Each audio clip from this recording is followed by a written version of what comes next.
So I heard that you're going to teach me some French slang words, Bien sûr. whatever that means. C'est si bon de partir n'importe où. Welcome in, bienvenue, and welcome to One at the Door, a House of Damnation podcast. Today I have with me a monarch who can order a coffee in several languages. It's Pierre Lachaise. Welcome to the podcast. Bonjour. How are you? I'm good. I'm excited. I'm excited about being here. Thank you for wanting to interview me. That's all right. It's a pleasure. So, let's start off the podcast. I want to know, who is Pierre?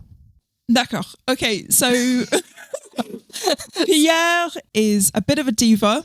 Pierre is a multilingual monarch and was me realising that I can integrate art and languages and singing all into one package. And I think that became Pierre.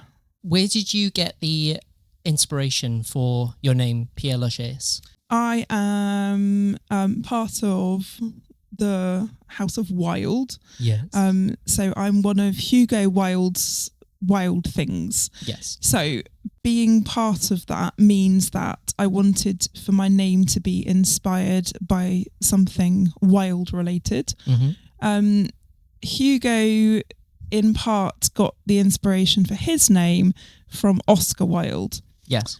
So I took some time to research about the life of Oscar Wilde and realised that he was buried in a very French famous cemetery called Pierre Lachaise. Oh, wow. Okay. Which obviously means Father Lachaise, which is actually named after a real person. So I thought that was a nice link there.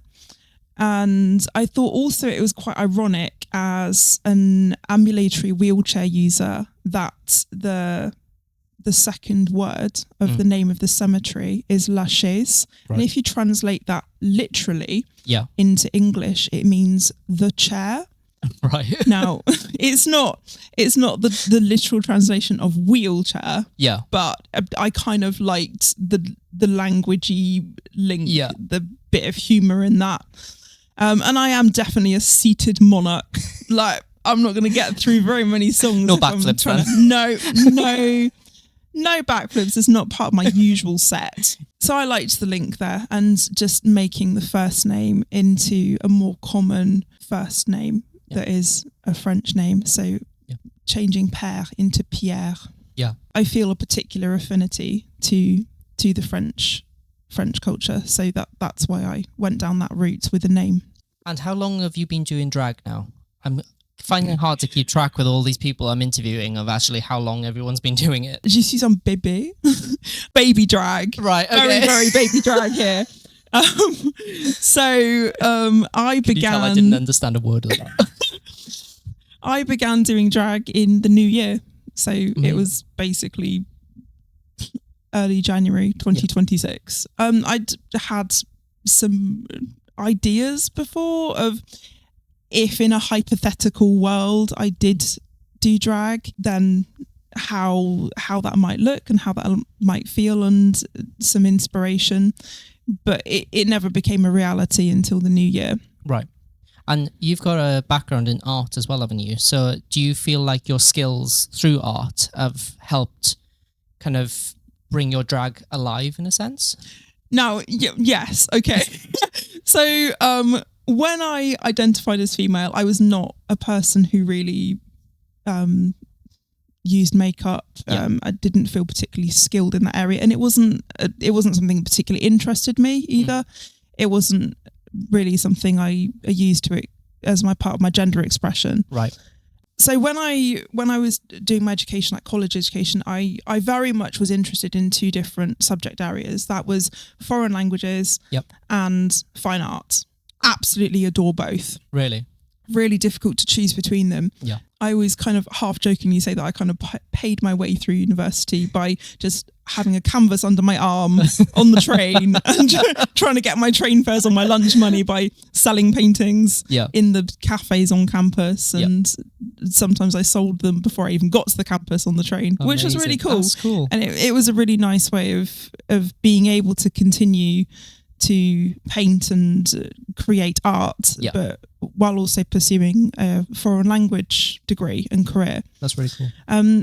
And painting particularly has always been a really important outlet for me, creative expression in general, but I was particularly encouraged towards fine art and visual art. I guess that's maybe part of the reason for using the white base is that I feel very comfortable with a white canvas and acrylic paint. So a lot of what I think I'm doing with my makeup skills in drag, it feels a bit like, okay, I'll start with that white blank canvas and then really enjoy having the colour and the shape, almost like a painting. I'm almost treating my face like a painting, which can also be helpful if I'm having a day that I'm not particularly liking what I see in the mirror. It's actually really freeing to white out my face and then just not overthink it and go with the creative process. That's really lovely. So that feeling of like using drag as a way to kind of escape a bad day, let's say, would you say that is what drives you to do drag, or is there another thing that drives you? Okay, I think that's a really interesting question. So I think, yes, absolutely. I have found that drag can be an escape and it can be very freeing. I have definitely developed, I think, in body confidence as well. Since beginning to experiment more with my look and different kind of outfits and things that I wouldn't necessarily feel able to wear in everyday life. I think a big part of my motivation in doing drag also is singing, is performing. I am renowned for being very anxious when singing as me, as Elliot. And it wasn't something that was encouraged during my childhood and during my upbringing.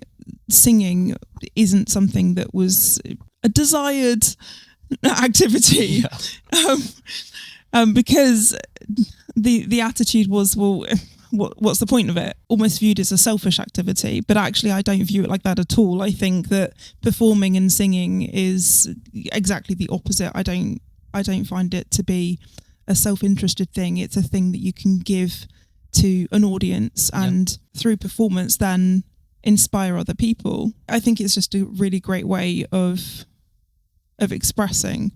Certainly choosing songs and performance style that's out of my comfort zone. One of the early songs that I was encouraged to do by somebody else was Lady Marmalade.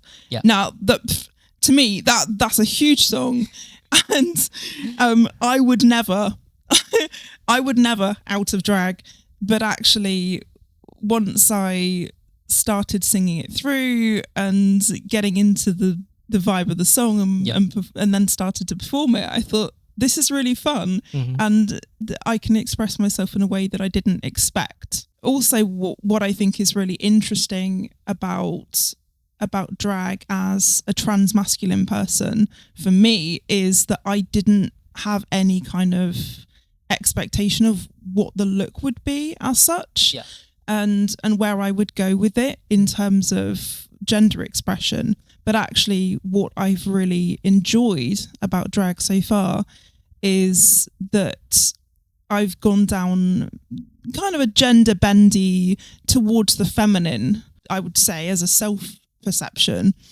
and really enjoying that. If someone was to ask you how you would describe your aesthetic, how would you respond to them? I think I would probably say that I edge more towards being inspired by European drag. And it just so happens, not specifically looking for transgender drag artists through, just your Instagram the and what comes web. up and the web. I'm very inspired by drag artists such as Edith Fiac. There's another awesome drag artist called Chrysanthemum. Okay. Those two examples are European drag artists. Both of them use whiteface, but in very different ways. Yeah.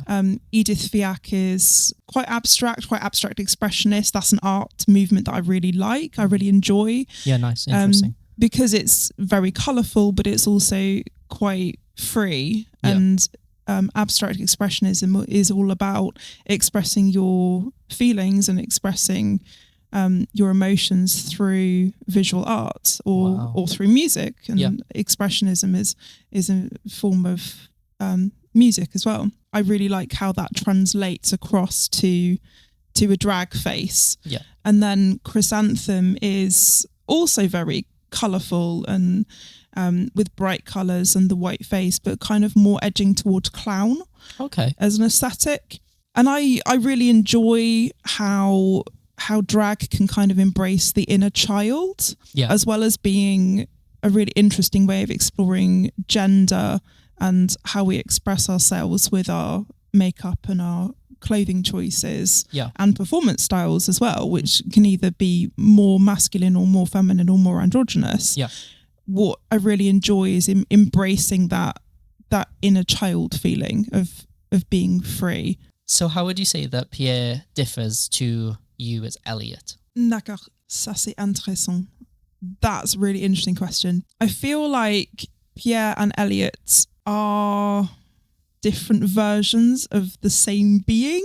Through drag, I feel that Elliot is becoming, as I said earlier, more body confident. It's a really lovely way that I can use my foreign language skills in a really creative, fun, expressive way. As a career, I spent long time teaching foreign languages in schools.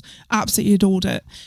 However, being a teacher of foreign languages in a school or college setting is very different to accessing foreign language and the feeling of resonating with those cultures in drag. And that's a lot of fun. It's a lot of fun, but it's also a really lovely thing to be able to give to an audience and to be able to share, because that's something that I don't know would necessarily be seen as much in the Cornish drag scene. And to be able to bring that as a person who is Cornish as well is a really cool thing. It's a really important thing to me. If someone were to ask you how you would describe the Cornish drag scene, what would you say?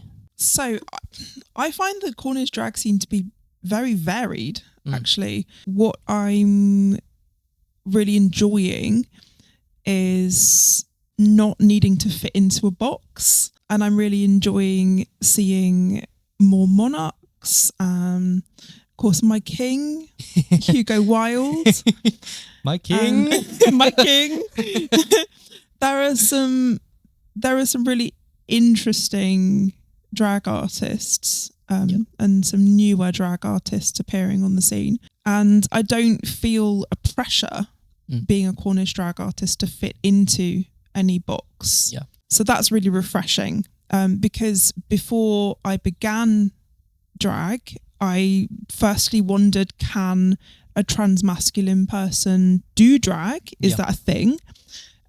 Does that mean I have to be a king because I have facial hair? Realising that actually I didn't really want to tap into the masculine, like hyper-masculine side of things, and that I wanted to look at more androgyny or feminization, but then I knew I didn't want to be a queen. So that was a bit of a tricky one, because I thought, does that mean that I don't have a place? Yeah. That I won't be invited to perform, or I won't be accepted as part of the drag community here? But actually I found exactly the opposite, that there is, from my experience at least, very little judgment. And actually the people I've come across who some of whom, like yourself, chosen family, amazing friends, and it's just about supporting each other, actually, and encouragement, makeup tips, how to apply the lashes. We all got to start somewhere. I mean, you taught me how to first block my brows. Yeah. And now you can't see them at all. Gone. There are none. It's crazy. No eyebrows. No eyebrows remaining. That's the one thing Hopefully. you know what? The one thing that's annoyed me about you is how blooming quick you picked it up. So, but I'm going to put that down to your art skills, whereas mine are non-existent practically. So. Je suis un artiste. I hear that you recently went to Brussels. Oui, Oui. c'est vrai. Yeah, that is true. Yeah, so with the Vocal Presence Choir. How did you find it? What was the experience like? And was there anything you took away from it for your drag? Oui, bien sûr. Okay, so it was an incredible experience. What was really gorgeous about being in Brussels is speaking French all week. Actually, it was really lovely. As I said earlier, it's not really a language I get to use much in just day-to-day life. That's part of the reason of purposefully choosing French language songs when I perform in drag. I always like to have at least one song that is meaningful to me. So I do like a tragic, emotive Edith Piaf ballad moment, because for me as well, like singing and performing is all about how you feel and then how that can resonate with an audience and how that makes them feel to really tap into the message of that song. So Brussels was an incredible experience, not just because I got to use the French language a lot, but also because we were singing all week. It was a bit of a mission to get to the different venues, especially trying to be as quick as possible in a wheelchair on cobbles. Interesting. But we did this. We powered through. And what was really inspiring about the trip to Brussels as well is not only singing and using the French language, but we had the beautiful opportunity to see many Belgian drag artists. So there were kings, queens, monarchs. There was a lot of variation as well. There's quite a lot of variety in style of performance and choice of music, and some of them giving quite powerful political messages as well, particularly around trans rights, which is very topical right now, which was very moving, and that really stood out about performers who, like I say, it's important to me to give a message through my performance and choice of songs, but I felt that was particularly powerful with certain artists in Brussels, and just how abstract some of the artists chose to be in their costuming, lighting, and that's something I really took away from the whole trip, was that actually you can really push the boundaries with drag. It can be more than just art on my face. It can be more than just painting the white canvas of my face. It can be the whole performance, using your whole body, and there was one artist using a torch, kind of in time with the song they chose, and it was stunning. It was absolutely beautiful, and it was so powerful as a performance piece. I found that really inspiring. So what is coming up next for Pierre Lachaise? Next is St Austell Pride is my next thing. That will be the 25th of July at St Austell Market House. That's Saturday.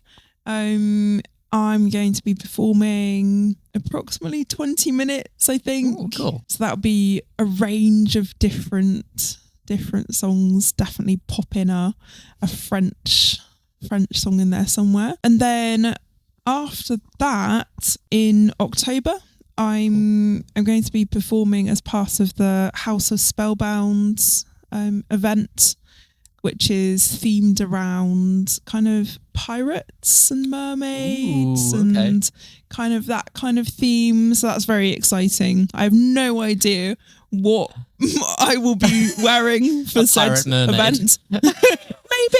Maybe we're going to have a ponder on this. We're going to ponder this one.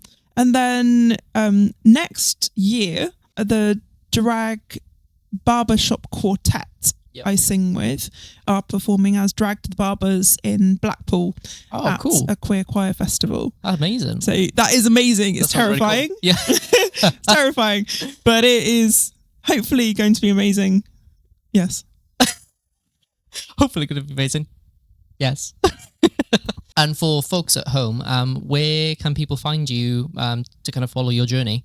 So you can follow me on Facebook and Instagram. Hopefully the Up there, magical message above our heads, and that's Pierre _Lachaise. So I heard that you're going to teach me some French slang words. Bien sûr. Whatever that means. Okay, so what I've got 3 phrases in French that translate to something unexpected, maybe, in English. Right. So I'm going to give you the French. Right. And then I can give you the literal translation in English. You're going to try and guess what that actually means in English. I hope that year 7 to year 9 French comes in handy right now. Well, not that I can even remember. We will see. We will see. So the first one, en français, quand les poules auront les dents. Oron.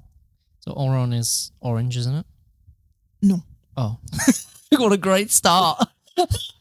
Say it again. So, en français, quand les poules auront les dents. I have no idea. What is pool sounds like pool. I don't know. This is not a swimming pool. So this literally translated means when hens have teeth. So what do you think could be the common expression in English, the equivalent of when hens have teeth? I feel like I'm on an episode of, what's that thing? Catchphrase, was it? They had to guess what the saying was. I would absolutely host that. Can you imagine me as a contestant on that show? Oh my God. Chaos. I lose. When hens have teeth. I've got no idea. Okay, so in English, it's the equivalent of when pigs fly. Oh my gosh. Yes, of course it is. Bien sûr. Thanks. So, no worries. So, should we try another one? Yeah, go for it. So, okay, this might be the year 7 to year 9 French, to be fair. So let's try. Okay, manger le nez. Manger's house. It's a verb. What's a verb? Everyone says this to me. They're like, is it a verb or a noun? And I'm like, I don't know. So manger is a doing word. Right. And le nez is a body part. Foot to mouth? I don't know. It's not foot and mouth disease.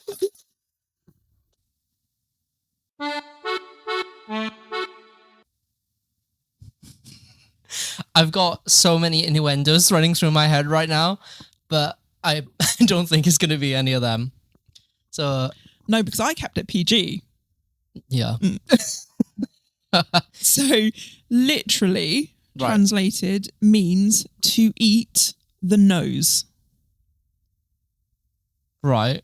But it actually, the expression means something completely different. It's not actually eating somebody's nose, obviously, because that's a little bit bizarre. I'm really not good at this. And you're going to say it and I'm going to be like, oh my gosh, of course it is. I can't work that out. So to eat the nose, manger le nez, the expression actually refers to when you verbally fight with somebody. So if you're yelling at somebody, and it's almost like the visual image of being so close up Oh, in somebody's your nose face. to nose. Your nose to nose. Oh, right. Okay. I've got one more.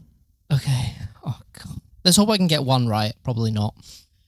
Okay, this one is quite abstract, but I like abstract.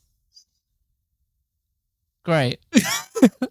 So the French expression is tomber dans les frites.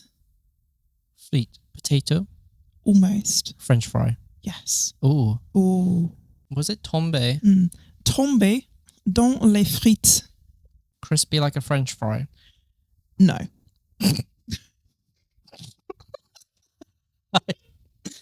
Oh, no. Okay, so tomber dans les frites literally translates, you were close. You were actually close Was this time. I? Yep, gold Okay. star. Okay, I'll take it. It means to fall into, like literally to fall into your chips. Right. So now I have to find what the Yeah. equivalent would be. So To what fall does that into the actually chip. mean? Because obviously this is just an expression, but it's nothing like that.